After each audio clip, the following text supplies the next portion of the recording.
इससे पहले आपको लगता होगा कि cricket is a game of glorious uncertainties, but अब आप पॉलिटिक्स में आओ तो आपको पता चलेगा this is a bigger game of more glorious, may be शायद ग्लोरियस नहीं बट लॉट ऑफ अनसर्टेनिटीज।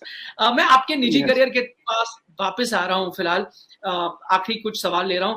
आपका करियर बड़ा एक एग्जाम्पल के तौर पे लिया जा सकता है, क्योंकि कई लोग इसे अनफॉर्चुनेट भी कहेंगे। आपने 12 ओडीआई खेले, 8 डिफरेंट सीरीज में वो डिवाइडेड थे। उनमें से 5 में से जो 8 सीरीज में से 5 में आपको सिर्फ एक ही मैच मिला उन सीरीज में। ये काफी लोगों को उन्होंने इसने हैरान किया।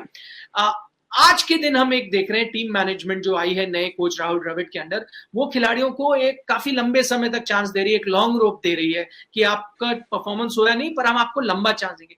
कभी कभी आपको लगता है कि काश मेरे समय ऐसा कुछ होता तो मुझे थोड़ा फेयर चांस मिलता। हाँ, ऐसा लगता है मुझे। और ये मैनेजमेंट जो अभी प्लेयर्स को बैक कर रहे हैं 4-5 इनिंग्स फेल करने के बाद भी, अगर ये मैनेजमेंट मेरे समय पे रहता तो मुझे बहुत हेल्प होता, टू बी ऑनेस्ट। क्योंकि अगर आपको याद है तो मैंने मैन ऑफ द मैच लिया था वेस्ट इंडीज के खिलाफ, शतक बनाया था। उसके बाद नेक्स्ट 14 गेम्स में मैं प्लेइंग 11 में नहीं जगह बना पाया, तो वो अभी भी एक रहस्य है। और ये क्वेश्चन मैं ऑब्वियसली पूछूंगा, कभी रूबरू होऊंगा अगर जिन्होंने वो समय इंचार्ज लिया हुआ था, हालांकि वो अभी जहन में है। बट बट ये इसमें भी एक वर्ल्ड रिकॉर्ड मैंने किया है। शायद मेरे अलावा शायद ऐसा कोई प्लेयर नहीं होगा जो मैन ऑफ द मैच लेके 14 मैच बैठा हुआ है। उसके बाद फिर दोबारा जब मौका मिला तो फिर 4 विकेट ली और 65 रन भी किया, उसके बाद भी उस तरह से नहीं मौका मिला।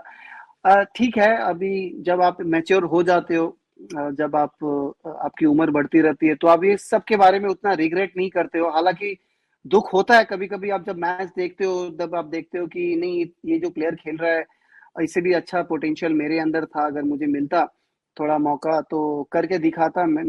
कभी कभी ये भी सपना रहता है कि टीम के लिए हीरो बनने का एक मौका था मेरे पास, बहुत सारा मौका बनता आने वाले समय में, जो नहीं हो पाया। ठीक है, well well and good. Now अभी आज के दिन पे भगवान के आशीर्वाद की वजह से और लोगों के प्यार की वजह से मैं बहुत खुश हूँ अपने जीवन में, और हर मोमेंट को एंजॉय करने को देखता हूँ। हालांकि ये मैनेजमेंट रहता तो मौका तो जरूर मिलता, क्योंकि आप देख ही रहे हो कि बहुत सारे ऐसे प्लेयर्स हैं जो फ्रीली, मतलब जगह खोने का डर से नहीं खेल रहे हैं। देख, खेल रहे हैं, खुले आम से खेल रहे हैं, रन आ रही है, नहीं आ रही है, नहीं आ रही है, फिर भी मैनेजमेंट उनको बैक कर रहे हैं।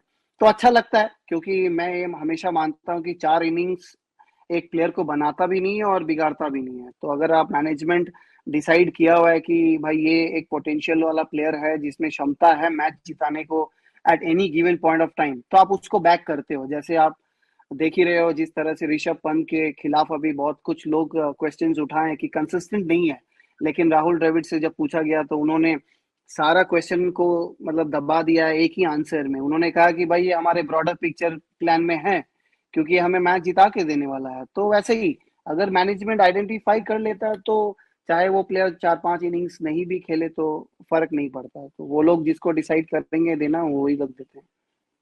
आखिरी सवाल मनोज, वो भारतीय टीम के बारे में क्योंकि हम बात कर रहे थे, जैसे वो खिलाड़ियों को बैक कर रहे हैं, T20 वर्ल्ड कप आने वाला है। आपने पहले ये कहा था कि जितनी परफॉर्मेंस इंडिया को वर्ल्ड कप्स में देनी चाहिए थी वो पिछले कुछ समय से नहीं आ रही।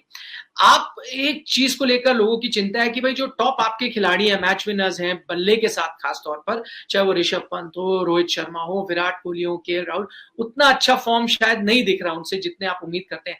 आप बतौर इंडियन फैन या पूर्व क्रिकेटर, आपको थोड़ी कोई इस चीज को लेकर चिंता है कि वर्ल्ड कप से पहले ये टॉप खिलाड़ियों का फॉर्म नहीं? नहीं, देखिए, मैं फॉर्म के बारे में ज्यादा चिंतित नहीं होता हूँ, क्योंकि ये जितने भी प्लेयर्स के नाम अभी लिए आपने, और एक कहावत है, form is temporary, class is permanent. और वर्ल्ड कप का जब समय आएगा तो आप देखेंगे, आने वाले अभी कुछ मैचों में ही आप देखेंगे कि ये सारे प्लेयर्स फॉर्म में वापस आ गए हैं। Form is just a state of mind, मतलब रन लगना नहीं लगना उसके अनुसार आप नहीं कह सकते हो कि फॉर्म में नहीं है। कभी कभी आप अच्छा बैटिंग करते हो नेट्स में, प्रैक्टिस मैचेस में, लेकिन मैच में एक अनप्लेबल डिलीवरी आ जाती है जहां पे आप आउट हो जाते हो। वो 2 मैच में बैक टू बैक हो सकती है, तो आप उससे जज नहीं कर सकते हो कि ये प्लेयर फॉर्म में नहीं है। प्लेयर तो हालांकि मिडलिंग कर ही रहा है, लेकिन कभी कभी होता है, जैसे शाहीन अफरीदी की 2 डिलीवरी, जैसे रोहित और अपना केएल राहुल को वर्ल्ड कप में, पिछले वर्ल्ड कप में पड़ गई थी, तो आप कह सकते हो। लेकिन ये सारे प्लेयर्स, क्लास है इन प्लेयर्स में और अनुभव भी है, सालों साल परफॉर्म करके आए हैं, और just a matter of time कि वो लोग अब रन में भी आएंगे और आने वाले समय में देखेंगे वर्ल्ड कप में हमारी टीम बहुत अच्छा करेगी। सिर्फ तैयारी सेमीफाइनल और फाइनल की करनी चाहिए, और हालांकि हर मैच की करनी चाहिए। हमारी टीम इतनी अच्छी है कि मुझे नहीं लगता लीग फेज में कोई तकलीफ आने वाली है, लेकिन सेमीफाइनल्स और फाइनल्स में किस तरह जीतनी है उसका प्लानिंग होना बहुत जरूरी है। मैं हमेशा यही कहता हूँ कि जितनी भी अच्छी आपकी टीम हो, आपकी मैच, जिस दिन मैच हो उस दिन आपका डिसीजन मेकिंग बहुत परफेक्ट होना चाहिए, पॉइंट टू पॉइंट होना चाहिए, ज्यादा लेट नहीं होना चाहिए। फॉर एग्जाम्पल, अगर पिच गेंदबाजों के लिए है तो आप टॉस जीत के बैटिंग नहीं करें, और अगर ड्राई है तो आप पहले बैटिंग कर लीजिए। किस बॉलर को कब चेंज करना है, नहीं करना है, कब लाना है, ये चीज आपको ऑन द स्पॉट करना बहुत जरूरी है। क्योंकि आप जितनी भी तैयारी कर लो, ये जो डिसीजन मेकिंग है और जो प्लान्स और एग्जीक्यूशंस है, वो मैच दिन में अगर नहीं कर पाओगे तो अंत में रिजल्ट नेगेटिव ही होता है। तो ये जो कप्तान है रोहित शर्मा, इन्होंने अपने जो आईपीएल कप्तानी या फिर छोटी सी इंटरनेशनल में जो कप्तानी करी है, जो आप क्योंकि ये बात कर रहे हैं, डिसीजन मेकिंग बहुत जरूरी होती है, फॉर्म अलग चीज है, तो उन्होंने ये तो दिखाया कि छोटे फॉर्मेट में T20 में जहां बहुत क्विक डिसीजन मेकिंग करनी होती है, वो अभी तक तो सही करते आए हैं, तो उस लिहाज में तो भारतीय टीम को खुश होना चाहिए। खुश तो होना चाहिए, और लोग खुश भी हुए थे जब उन्हें कप्तान बनाया गया था। और उनका भी एक स्टैट देख रहा था, 11 मैच वो अभी एज अ कैप्टन लीड किए हैं T20 में, जहां पे 11 मैच उन्होंने जीता है।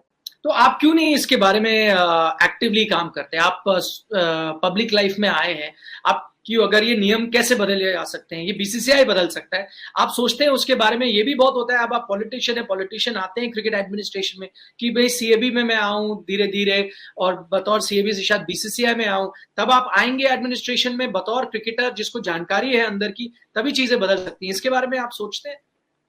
नहीं, देखिए निखिल भाई, मैं अभी एडमिनिस्ट्रेशन में आने के बाद ये इशू को मैं रेज नहीं करना चाहूंगा। मैं बहुत सिंपल रूट लेता हूँ। अब ये इस इशू को एड्रेस करने के लिए एक वेरी सिंपल रूट अपनाने जा रहा हूँ। मैं अपना honourable chief minister Mamata Banerjee को बोलूंगा कि एक बार शाहरुख से बात करें, क्योंकि शाहरुख खान हमारे वेस्ट बंगाल के ब्रांड एम्बेसडर हैं, और ये जो इशू है उनको हल्का सा कान में दिया जाए, और उसके बाद देखा जाए वो क्या करते हैं नहीं करते हैं।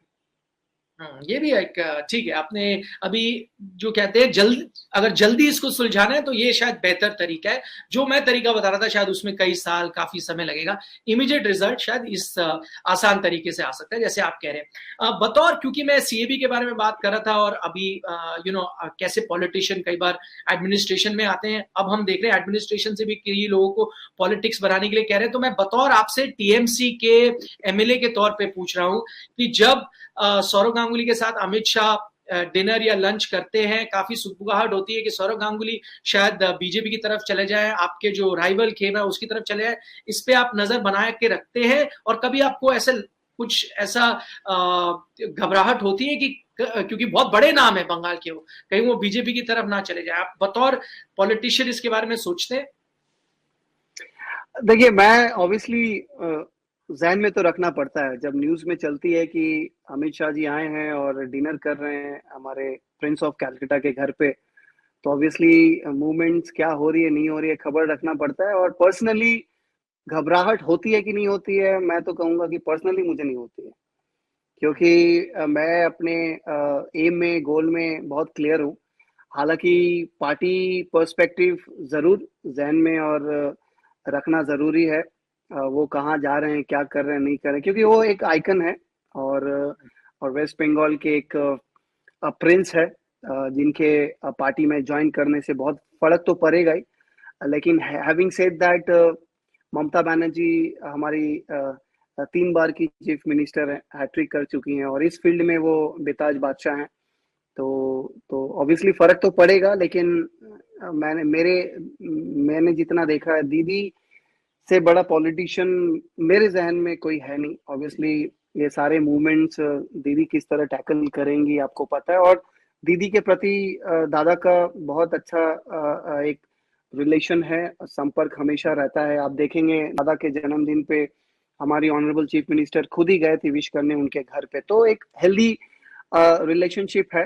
जो मेरे ख्याल से वो टूटना नहीं चाहिए, और कुछ भी हो वो लोगों के सामने आएगा। लेकिन पर्सनली उतना हिचकिचाहट नहीं होता है। I am also concern about my constituency and honestly काम करना है, और वहाँ ऊपर लेवल में क्या चल रही है नहीं चल रही है, कौन किधर जाना है नहीं जाना है, वो जब होगा तो हम लोग को पता लगेगा, और पता लगेगा उसके बाद अकॉर्डिंगली वी विल मूव। हमारी चीफ मिनिस्टर और हमारे अभिषेक बैनर्जी जैसे निर्देश देंगे उस तरह से हम लोगों को फील्ड पे उतर के काम करना है। आप तो सौरव गांगुली को बहुत अच्छे से जानते हैं, आप उनके साथ कितना क्रिकेट खेले हैं, उनके साथ आपके करीबी संबंध रहे हैं। लगता है कभी ऐसी कोई बात हुई कि वो पॉलिटिक्स की तरफ जा सकते हैं? आपको लगता है नहीं, वो पॉलिटिक्स से दूर ही रहेंगे? देखिए, मेरी बात तो हुई है, और मैं नहीं चाहूंगा कि हमारे डिस्कशंस में आपको और आपके चैनल में बोलूं, क्योंकि इट्स अ प्राइवेट डिस्कशन। पर यू नेवर नो। मैं हमेशा यही कहता हूं कि लाइफ बहुत अनप्रिडिक्टेबल है। कल क्या होगी किसी को नहीं पता। आज किसी के जुबान पे ना है तो कल हाँ भी हो सकता है, क्यों, परिस्थितियों के वजह से। तो you never know. Politics is something, मतलब अब मतलब जो नहीं होना है वो हो जाती है, जो होना है वो नहीं होती है। तो ये तो चलता रहेगा। और जिस तरह से अभी 40 एमएलए अभी फ्लाइट पकड़ के आसाम पहुंचे हैं, तो ये किसी ने सोचा नहीं था महाराष्ट्र के एमएलए पहुंचेंगे वहां। तो ये होती रहती है।